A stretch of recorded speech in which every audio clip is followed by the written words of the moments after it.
it's not surprising to see the drop in percentage of Americans who believe in God. And that's because we need to teach a theology that people can believe in.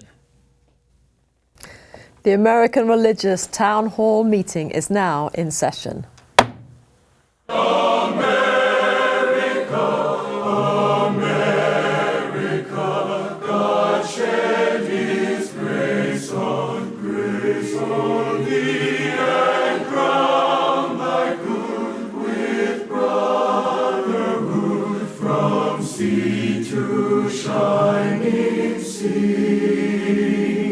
Welcome, friends, to the American Religious Town Hall meeting, where the discussion of religious, political, and social issues is meant to promote the cause of religious freedom and to help us better understand each other.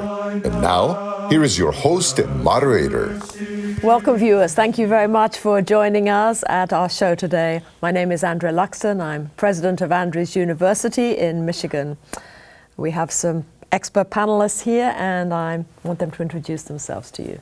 Hello, I'm Tony Matthews, and I'm the Senior Strategist for Missional Ministries for a network of churches in the state of Texas, and I'm also a Baptist minister. Hi, I'm Dan Levin. I serve as Senior Rabbi at Temple Bethel of Boca Raton, Florida. I'm Tom Plumley. I'm a minister in the Christian Church Disciples of Christ. I serve as Senior Minister at First Christian Church, Fort Worth, Texas. Hi, I'm Carl Trovall. I'm professor of ethics and history at Concordia University in Austin, Texas. Thank you, panelists. And today we're going to address the thorny topic of belief.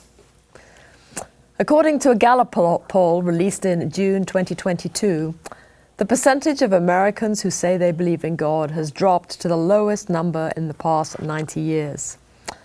In the poll on values and belief, 81% of people answered that they believe in God, down from 87% in 2017 and 92% in 2011. Of the 19% answering negatively, very few appeared undecided, with 17% clearly identifying that they did not believe in God at all.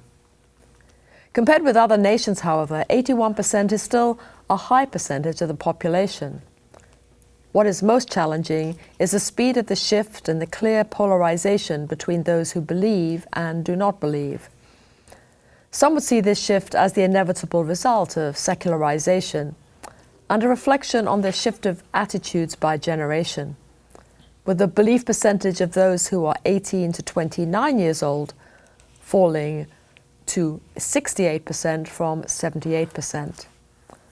This generational shift will result in an increasing slide in the total percentage of those that believe if the current trajectory continues. And those on the more liberal spectrum also show less belief. With all of these figures in mind, the panel is asked to consider the following questions. First of all, why do you think that the nation is seeing this slide in belief in God? Do you think that the high percentage of belief in God in the United States has impacted our ethics as a nation? And what is the impact of your answer? And finally, should we be concerned about the shift of belief in the country? And is a continued slide inevitable? I'd like to return to those who started our program for their comments. Hi, I thank you very much. I really appreciate it. I'm going to give 6 reasons that both come out of some research, but also some personal anecdote in talking with young people, since I teach young people. And it's reflective more of them than the general population, but I think that they, what they have to say is indicative. And this is this is about Christianity as well, very specifically. So, one of the reasons why we see this decline, and again, I don't think it's surprising, but Christianity increasingly comes across as antagonistic to science. And in a scientific age, this antagonism, which I think is actually a false antagonism, but nevertheless, there are certain people who seem to keep fueling the fire to make it antagonistic. But for instance, 35% say that Christians are too confident that they know all the answers, even over against science. There's a kind of arrogance that seems to be bred into that people are perceiving that they don't like. A second reason is that Christianity is too simplistic, or it's just judgmental and hypocritical, that people don't see the church as being true to itself and the people in it, that the church judges them when they make mistakes. And third, the church is too closely tied to partisan politics, that what people come and hear is they hear a Republican sermon or a Democratic sermon rather than a sermon that's grounded in God's Word that applies the issues to the ethics. I know a number of young people who said the association of evangelical Christendom with Trump has completely turned them off to the church. They feel like that's just gone way beyond the pale. The church, fourth, is unfriendly to those who doubt. People feel like they can't go in and ask their deepest questions and their longings without being judged by other people. Fifth, the church is experienced as shallow. That is, they go in and it's fluff and puff and whipping up the emotions, and it's very little integration of a deep kind of sense of spirituality of what it is. And last is that Christians demonize everything that isn't a part of themselves, and as a result, their closeness to the rest of the world, the church is very overprotective, and that people are looking for broader experiences and how to integrate what they're experiencing in the broader world with their own faith. These are just 6 of the reasons, and I mean, I've heard them even from people very close to me in my own family, and about why they say, I think I've just about had it with Christianity. And so, I mean, it grieves me deeply, but again, I'm not surprised, because when I listen to them, I go, I kind of agree with you about all those things. It's tough. I think you need to search a little further, but. Thank you. Rabbi. So in Jewish tradition, belief is not as central a component as it is in Christianity, where faith is the pathway in. In Jewish tradition, it's practice that's the pathway in. You're welcome to have your crisis of faith and belief, but the big question is, well, did you light Shabbat candles? Did you observe the Sabbath? Did you do the mitzvah? Did you do the commandment that you were asked to perform? And in Jewish tradition, it's almost more of an Eastern orientation, where the belief comes through the action rather than the belief presupposing the action. So in Jewish tradition, questions of belief and faith are not necessarily essential, but at the same time, that also means that Jews don't wrestle nearly as much with belief as they probably ought and should. And if you take a look over the very, very long history of Jewish tradition, you see lots of different models of God emerging because the old model didn't work. So if you read the book of Deuteronomy, chapter 28, and it says, if you are a righteous person and you do all the things that God asks you to do, then all the blessings are going to follow. And then, however, if you don't do all the things that God asks you to do, then all these curses are going to follow. And of course, that's a major challenge to belief, because we all know people who are very pious and dedicated to living an ethical and morally grounded life, but they seem to suffer from curse. And then we also see people who seem to lead a horrid life and have no moral grounding, and they seem to prosper. That's not a new problem. And so there came to be evolutions of theologies from that biblical Deuteronomic model to try to square those difficult challenges. So you see in the Middle Ages the emergence of Aristotelian belief and Maimonides, who adopted a rational school of theology that presupposed ideas about God in a much more abstract context, as if God were a first cause. And then you see the existentialists that emerge in the 19th and 20th centuries, who presuppose a non-rational model of God, people like Martin Buber and Franz Rosenzweig in the Jewish sphere, but plenty of others in the Christian sphere. You see modern expressions of theology, mystical expressions of theology, postmodern expressions of theology. And the thing that I've noticed is that, if you imagine that at the beginning of time, God's light was entered into the world. But when you cast light through a prism, it spreads out into a whole variety of different colors.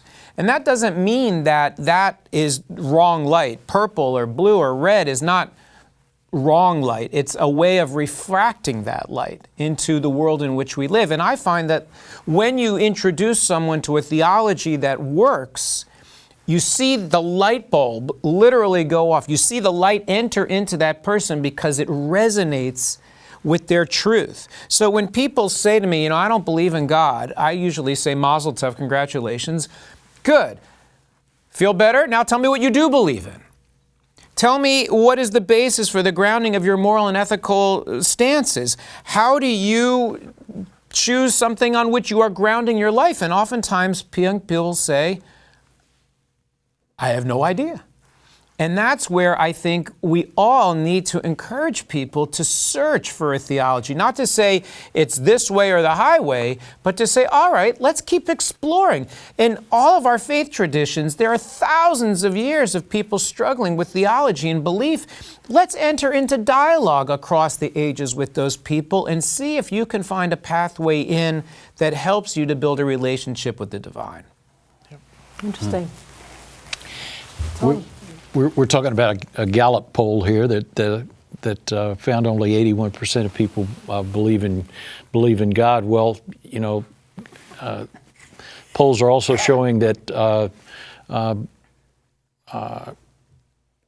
belief in organized religion has fallen from 37% to 31%. Belief in or trust in all of our major institutions, you know, from medicine to government to the police, the Congress, you name it, has declined to only 27%. Maybe God ought to be taking a victory lap to have 81%. But I think all of this is reflective of some of the rough times we've been through. I think a lot of this is reflective of the chaos and fear and loneliness that has been ours to deal with out of the pandemic time and all the compounding of all the issues that knock at our door every day. I think it's all reflective of people's loss of connection and a sense of loss of a sense of purpose. That it's not just that people are refusing to name God. It's as Rabbi says, people have lost a sense of what is grounding their decisions, what is behind all that they do. If they don't want to name that as God, let's name it something else, because people forever face these issues. This is not something. The results of a poll are not to be feared. You know, Scripture tells us again and again and again, fear not about things that are of far greater consequence than polls. Great conversation. A couple of things in my conversations with individuals who are a little disgruntled with the church and they may not attend church on, on Sundays. Some of the things I wrote down: apathy, religious leaders, lack of trust in the religious leaders. I've heard over and over again, church is not relevant. And this is a real big one. A lot of folks say, well, I can still be spiritual and yet not, be a part of a community of believers. And then, of course, the old saying, Christians are hypocrites. I've heard those things, and there's a plethora of folks. There are population groups who are on the sideline. They've parked outside of the church. But when I read this here, I'm very encouraged. 81% is extremely encouraging to me.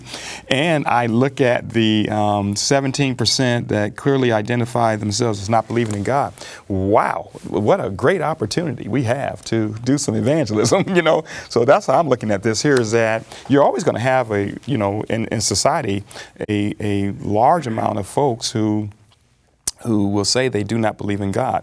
And once you start talking with them, are these folks agnostic? Are they atheists?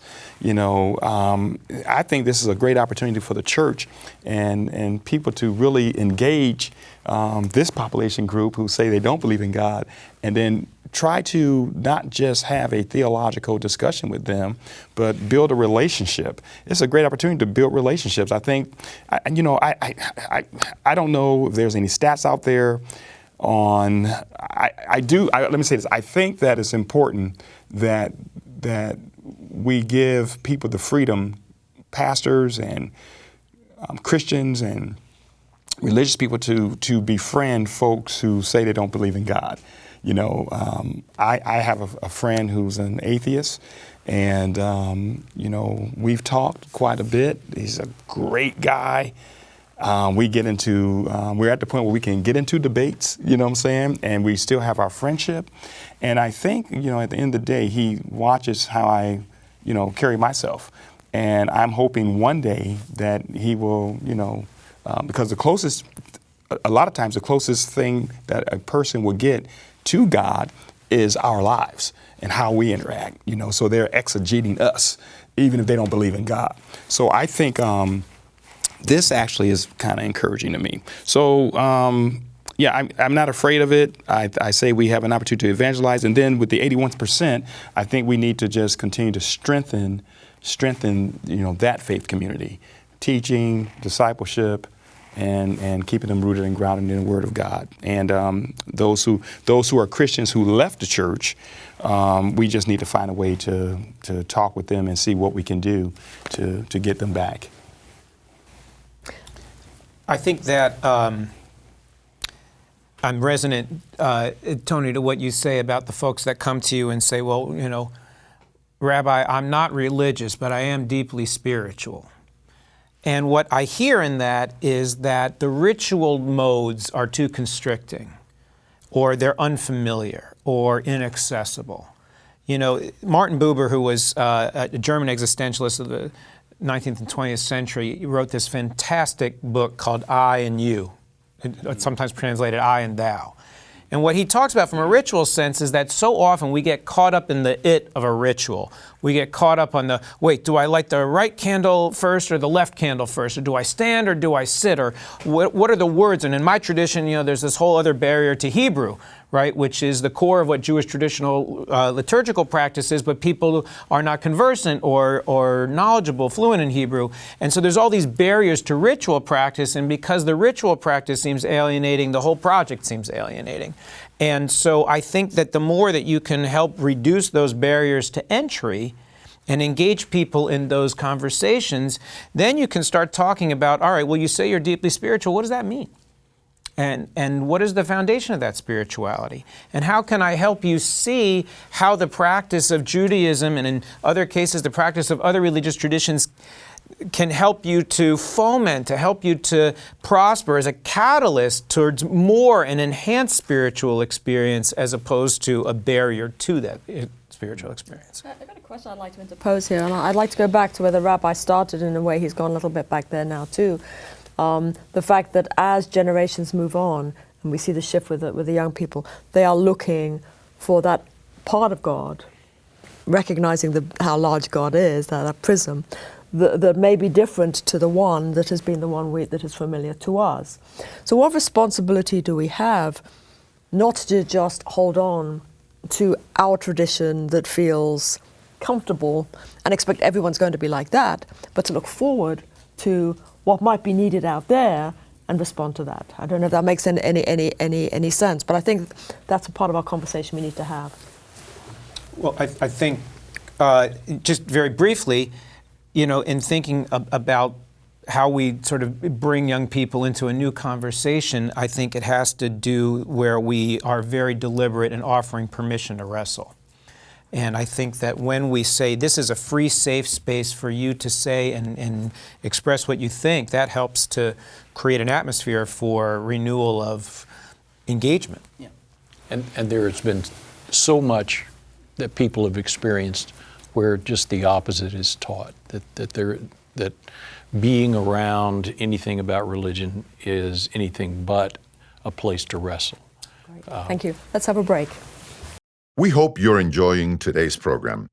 If you'd like to learn more about the American Religious Town Hall, please visit our website at americanreligious.org. That's americanreligious.org. There you can read about the vision and history of the program, and we invite you to become a ministry partner, explore our Town Hall Estates healthcare facilities, and view past programs by clicking the appropriate menu buttons. Each week, we look forward to receiving your letters. You may write us at the address shown on your screen. Send your letters to American Religious Town Hall Meeting, P.O. Box 180118, Dallas, Texas 75218.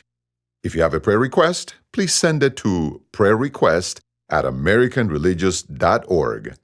Thank you for writing and thank you for watching. Now, back to today's closing statements. Welcome back, viewers. I do hope that you've been enjoying our conversation today. I think it's a very critical one for the future of all our traditions. Let's hear our closing comments. Yes, I surely appreciated the conversations we've had here with Do You Believe in God? I think stats are very important and we should pay attention to stats. In addition, I think it's critical that we also remember what Scripture says, 2 Timothy 3, 1 through 13, I believe. It talks about the last days and what will happen and how, there will be people falling away. And I think having that perspective will kind of lighten the shock when we hear of people, leaving the church. I think it's not surprising. And at the same time, we should, as I mentioned earlier, we should do all that we can do to befriend people and try to get them into a relationship with Jesus Christ from a Christian perspective.